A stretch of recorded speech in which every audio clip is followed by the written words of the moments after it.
안녕하십니까. 오늘은 77강입니다. 성리학이 유학사에 미친 영향에 대해서 말씀드리겠습니다.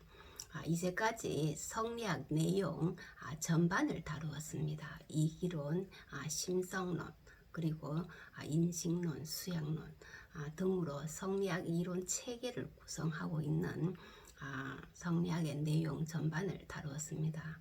이를 통해 성리학이 유학사에 어떤 영향을 미쳤는지 그 내용을 개괄하겠습니다. 송사에는 송나라의 역사를 기술한 책입니다. 송사에는 주위의 사위이며 그리고 제자인 황간의 다음과 같은 말이 인용되어 있습니다. 황간은 주위의 제자이기도 하며 사위입니다. 공자와 맹자로부터 주돈이 장제, 정호, 정의로 전해오던 도가 주위에 이르러서 비로소 더 높이 드러났다라고 말합니다. 이것은 유학이 공자와 맹자를 거쳐 전해오다가 주위에 이르러서 북송의 유학자인 주돈이 장제, 정호, 정의 네 분의 가르침을 발전시키고 종합하여 하나의 체계로 집대성하였다는 말입니다. 이렇게 해서 성립된 학문 체계가 바로 성리학입니다. 주인은 성리학을 집대성시킨 위대한 사상가로서 그의 영향력은 한국과 일본뿐만 아니라 동아시아 전역으로 확산되어 가장 큰 영향력을 행사한 인물입니다. 주위의 위대함은 리 개념을 심화시켰습니다. 리의 개념을 심화시켰고 리와 기의 관계를 분명하게 설명하였습니다. 리와 기의 관계를 불상리와 불상잡의 두 관계로 분명히 설명하였으며 또한 태극의 개념을 발전시켰습니다. 태극을 설명하는 과정에서 육구형과 논변을 전개하기도 하였죠.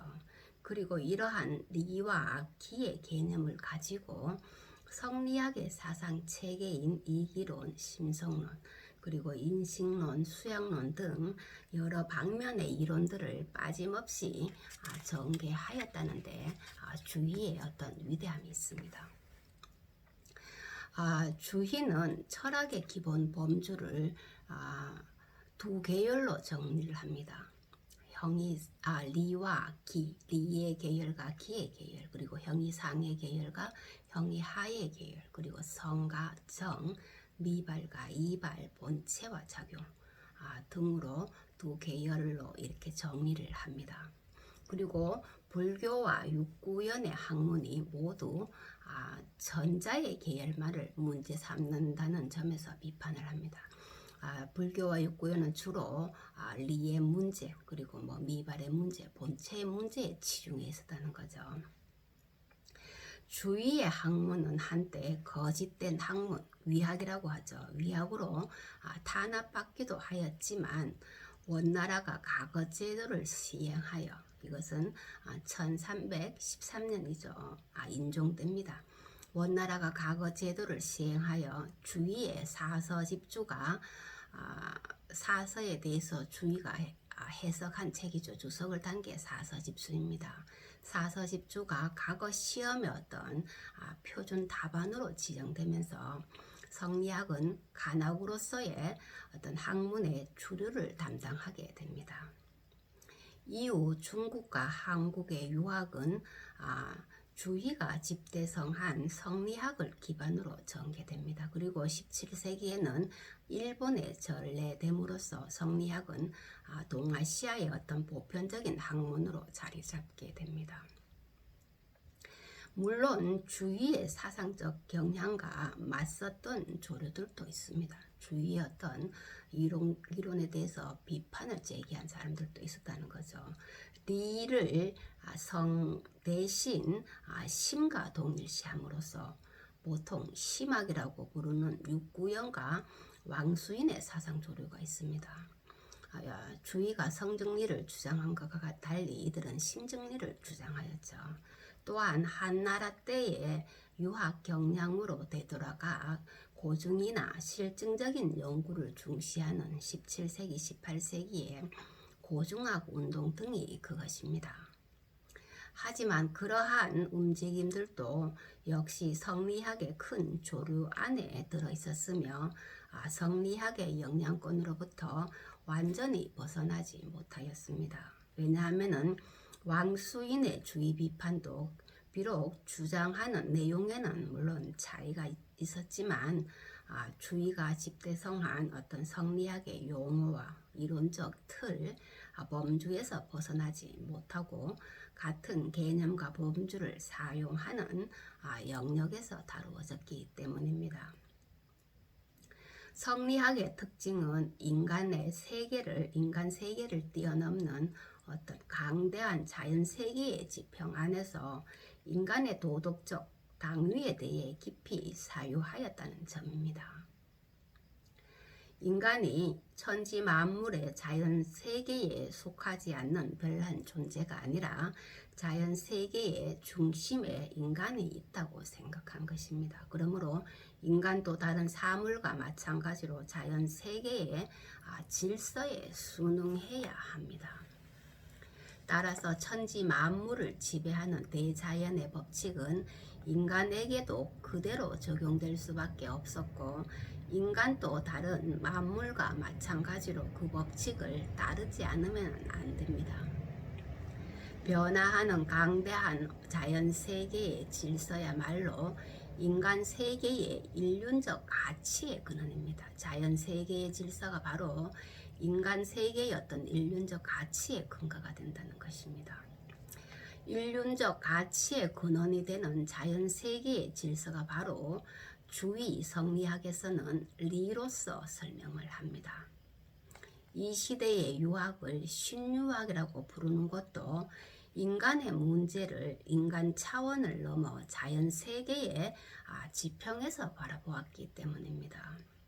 공명은 인간의 문제를 인간 속에서 해석을 합니다. 그러나 주인은 인간의 문제를, 인간의 본성을 자연의 질서인 리와 연결시켜 설명한다는 것이죠.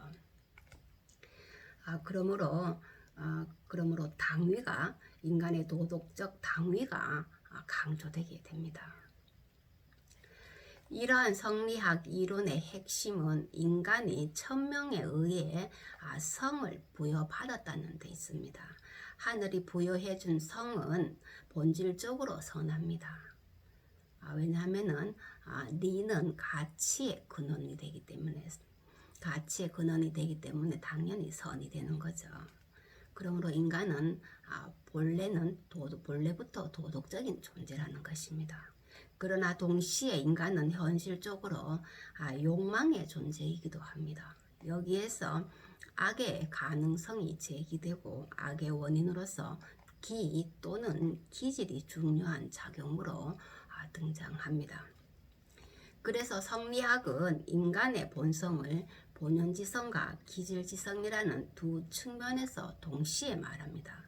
그리고 본연지성과 기질지성을 구분하여 본연지성을 가치적으로 우위에 위치시키려고 합니다. 이것은 두 성의 관계가 결코 대립적인 관계에 있음을 말하는 것이 아니라 단지 인간의 본성에 대한 관찰을 두 측면에서 동시에 해야 한다는 것을 강조한 데 불과합니다. 인간을 본연지성의 관점에서도 기질지성의 관점에서도 동시에 보아야 한다는 것입니다. 현실적인 측면에서 말한 기질지성과 타고난 본래의 측면에서 말한 본연지성을 동시에 보아야 성에 대한, 본성에 대한 이해가 보다 분명해진다는 것입니다. 다시 말하면 본연지성과 기질지성은 각각 인간 존재의 어떤 본래성과 현실성을 나타냅니다. 본연지성은 인간의 본래성을 나타내고 기질지성은 인간의 현실적인 모습을 말하죠. 따라서 이것은 서로 모순되는 표현이 아닙니다. 기질지성을 강조하면은 현실적으로 다양한 인간의 어떤 개별성을 잘 설명할 수 있습니다. 그러나 개별성 속에 일관하는 어떤 보편적인 원리가 필요하게 되고 본연지성은 바로 이러한 보편적인 원리를 설명하는 것입니다. 따라서 본연지성과 기질지성이라는 두 개의 성으로 보려는 것이 아니라 이러한 어떤 두 측면에서 인간의 본성에 대한 고찰이 필요하다는 것입니다. 이것이 주의 인성론에 대한 철학적인 핵심이고 이것은 확실히 인간의 본성을 선하다고만 보는 맹자의 이론보다 일부 진전된 설명이라 할 수 있습니다. 맹자의 이론은 본연지성의 측면에서만 설명된 것이라고 할 수 있겠죠. 그러나 주의자는 본연지성과 기질지성의 두 측면을 아울러 설명하고 있습니다. 때문에 맹자의 이론보다 일부 전진된 설명이라 할 수 있다는 것입니다. 주의는 이러한 본연지성을 발휘하기 위해 기질에 연유하는 욕망을 조절하는 주체적인 노력이 인간의 마음에서 이루어진다고 생각을 합니다. 마음은 인간의 사고 활동뿐만 아니라 도덕적 가치 판단 등을 총괄하는 것입니다. 이 마음이 이래서 인간의 본성과 감정을 총괄적으로 컨트롤하고 있다고 설명을 합니다. 이것을 심통성정이라고 표현한 것이죠. 이때 감정은 감각이나 욕망과 밀접한 관련이 있으므로 그것이 드러날 때에 마음의 조정이 필요합니다. 이것을 심의 주제라고 말합니다. 이때 심의 주제가 가능한 것은 심 속에 리가 갖추어져 있기 때문이라고 설명을 합니다. 그래야만이 인간의 본성을 온전히 드러낼 수가 있습니다. 이때 본성이 마음의 작용을 통해 감정으로 잘 드러날 수 있도록 마음의 기능을 조절해 나가는 공부가 바로 수양 공부에 해당합니다. 심의 작용을 통해 성이 정으로 드러날 때 리를 따르도록 가급적이면 기를 억제하고 리를 따르도록 하는 게 바로 수양 공부입니다. 그래서 리를 따르면 선이 되고 기를 따르면 악이 되며 리를 따르면 도심이 되고 기를 따르면 인심이 됩니다. 성리학은 현실적으로 아무리 약한 인간도 본성 자체는 선하기 때문에 수양을 통하여 본래의 선한 본성을 실현하여 누구나 성인이 될 수 있다고 설명을 합니다. 주의가 맹자의 성선설을 계승하여 성증리를 주장한 이유도 이와 같은 도덕성을 강화하기 위한 것입니다. 그래서 성리학은 선천적인 인간의 선한 본성을 회복하는 방법으로 수양 공부를 정식화합니다. 결국 성리학의 종착점은 수양 문제로 기결된다고 할 수 있겠습니다. 수양 공부의 문제는 바로 선을 보존하고 확충하거나 악의 가능성을 차단하고 제어하여서 선의 회복을 꾀하는 어떤 인간의 노력이라 할 수 있겠습니다. 이 둘을 한마디로 나타내는 표현이 앞에서 말씀드렸듯이 존천리, 거인욕입니다. 천리를 보존하고 인욕을 억제하는 것입니다. 이를 위해 성리학은 거경, 궁리의 내용과 방법을 체계적으로 제시합니다. 거경 함량과 경물 궁리의 두 방법을 체계적으로 제시한다는 것입니다. 거경 함량은 내적인 공부 방법이고 경물 궁리 혹은 경물 치지는 외적인 공부 방법에 해당하겠죠. 물론 거경 함량과 경물 궁리의 관계에서 거경 함량이 기본이 됩니다. 바탕이 됩니다. 그러나 결국은 거경 함량 역시 거경 함량을 견고히 하는 바탕도 결국은 경물 궁리에 있음을 주인은 강조를 합니다. 그래서 경물 궁리와 같은 것을 거친 후에야 내 마음속에 갖추어진 리도 밝아질 수 있다고 말한 것입니다. 이러한 성리학은 사회의 풍속을 유지하는 어떤 윤리적인 증거로서 작용할 뿐만 아니라 정치적인 측면에서도 모든 제도와 법령의 제정 그리고 정책의 수립에 어떤 결정적인 영향력을 행사합니다. 또한 철학, 역사, 문화, 예술 등의 학술적인 방면에서도 성리학의 이념을 구현하여 학문의 기반을 이룹니다. 물론 이러한 성리학의 사회적 지배력을 긍정적으로만 물론 평가할 수 없습니다. 오늘은 여기까지 하겠습니다. 다음 시간에는 성리학의 어떤 조선 유학사의 조선적인 어떤 조선 유학사의 어떤 전개 과정에 대해서 간략하게 소개해 드리겠습니다. 오늘은 여기까지 하겠습니다. 감사합니다.